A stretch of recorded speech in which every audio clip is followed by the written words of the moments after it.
Hai semua, selamat datang di channel Baca Saham. Pada video ini, kita akan membahas satu topik dengan judul Proyeksi Dividen tahun 2024, yieldnya hingga 17%. Harga saham hanya 304. Saham high dividen jarang dibahas. Tapi seperti biasa, semua pembahasan ini bukan rekomendasi dan hanya informasi. Ingat, kerugian kamu tanggung sendiri ya. Saat ini kita akan membahas saham PBSA, yaitu PT Paramita Bangun Sarana. Topik pertama, analisa harga saham dan valuasinya. Pertama dari aspek probabilitas, di mana probabilitasnya cukup rendah dengan angka 40% saja. Bahkan di bulan Juni dan September, probabilitas kenaikannya 0%. Tapi sebaliknya, di bulan Februari, dalam 4 tahun terakhir, saham PBSA ini selalu mencatat kenaikan harga saham.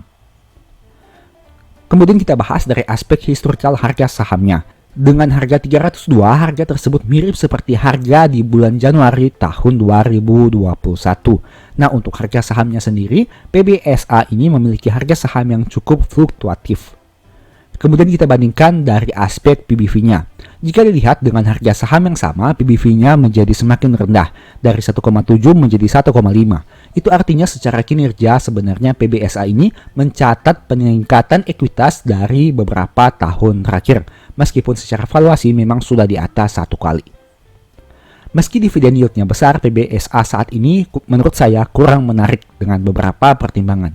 Pertama, PBV di atas 1 kali. Kedua, laba turun signifikan di tahun 2023. Ketiga, harga sahamnya tidak bergerak kemana-mana. Dan yang keempat, jumlah saham beredar sangat kecil.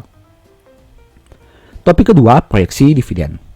Nah, diproyeksikan kinerja PBSA mengalami penurunan sekitar 33%, dengan EPS dari 45 turun menjadi 30 di tahun 2023.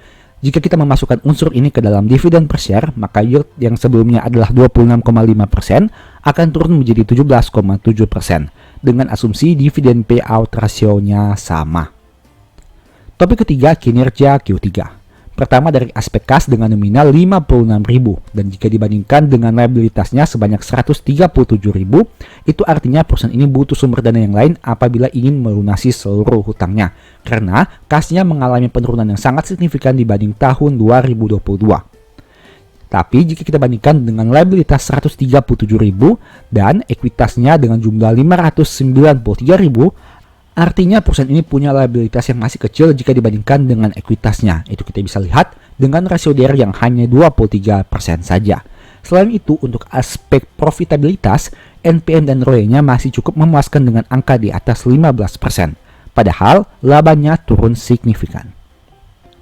Untuk aspek ekuitas sayangnya masih berasal dari tambahan modal disetor untuk faktor yang mendominasi, di mana saldo labanya hanya 109.000, tapi tambahan modal disetor mencapai 327.000.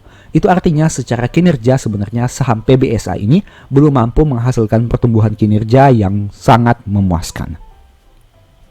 Berikutnya dari aspek laba rugi, pendapatan usaha sayangnya mengalami penurunan yang cukup signifikan dibanding tahun 2022.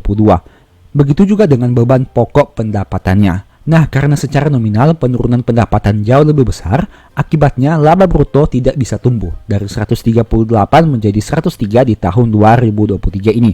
Kita lihat sekilas untuk beberapa rincian lainnya. Beban umum dan administrasi mengalami peningkatan, laba atau rugi penyesuaian nilai wajar efek mengalami peningkatan, penghasilan dividen mengalami peningkatan, penghasilan keuangan sedikit mengalami penurunan, penghasilan sewa tetap, laba kurs selisih mengalami penurunan, beban keuangannya mengalami peningkatan, laba atau rugi penjualan investasi mengalami penurunan, dan lain-lain neto mengalami penurunan. Di sini ada yang menarik karena ternyata perusahaan ini memiliki penghasilan dividen di tahun 2023 sehingga bisa mendongkrak sedikit labanya meskipun tidak signifikan. Dampaknya apa? Teman-teman bisa lihat di sini, laba tahun berjalan turun signifikan dari 101.000 menjadi 68.000 saja. Hal itu karena pendapatnya turun, beban pokok pendapatannya turun tidak sebesar penurunan pendapatan, dan ada beberapa biaya juga yang mengalami peningkatan. Topik keempat, poin tambahan. PBSA ini memiliki porsi kepemilikan di saham di masyarakat yang sangat rendah dengan angka 7,5% saja. Poin tambahan kedua, untuk aspek dividen, saham ini konsisten membagi dividen dalam beberapa tahun terakhir. Bahkan di tahun 2023, 2 kali membagi dividen, yaitu di bulan 6 dan bulan ke-12. Topik kelima, poin minus tentang saham ini. Tentu saja poin minusnya adalah laba yang turun signifikan dari 101.000 menjadi 68.000. Laba yang turun ini bisa berdampak kepada banyak aspek, seperti pembagian dividen yang semakin rendah, proyeksi ke depan yang cukup pesimis, dan masih banyak lagi.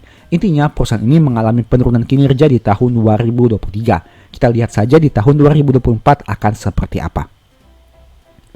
Kemudian dari sisi harga sahamnya dalam 5 tahun sudah turun 17,2%, meskipun masih naik 0,6% dalam 1 tahun terakhir. Dulunya sempat di angka 540, tapi sempat juga di 138. Demikianlah pembahasan singkat pada video ini. Selalu ingat bahwa semua saham yang disebutkan bukan rekomendasi dan hanya edukasi. Segala risiko kerugian menjadi tanggung jawab kamu sendiri. Di video berikutnya ingin dibahas materi apa lagi? Tulis di kolom komentar ya. Sebagai informasi, channel YouTube Baca Saham sekarang ada 2. Yang pertama, Baca Saham fokus kepada review saham, dan Baca Saham dari nol yang fokus kepada edukasi saham. Berikut ini beberapa list ebook Baca Saham. Pertama, Stock for Living. Kedua, strategi nabung saham. Ketiga, The Stock Market. Yang keempat, cara cepat analisa laporan keuangan. Apabila tertarik, chat saja pada nomor WA yang ada. Sekian video ini, semoga bermanfaat. Thank you.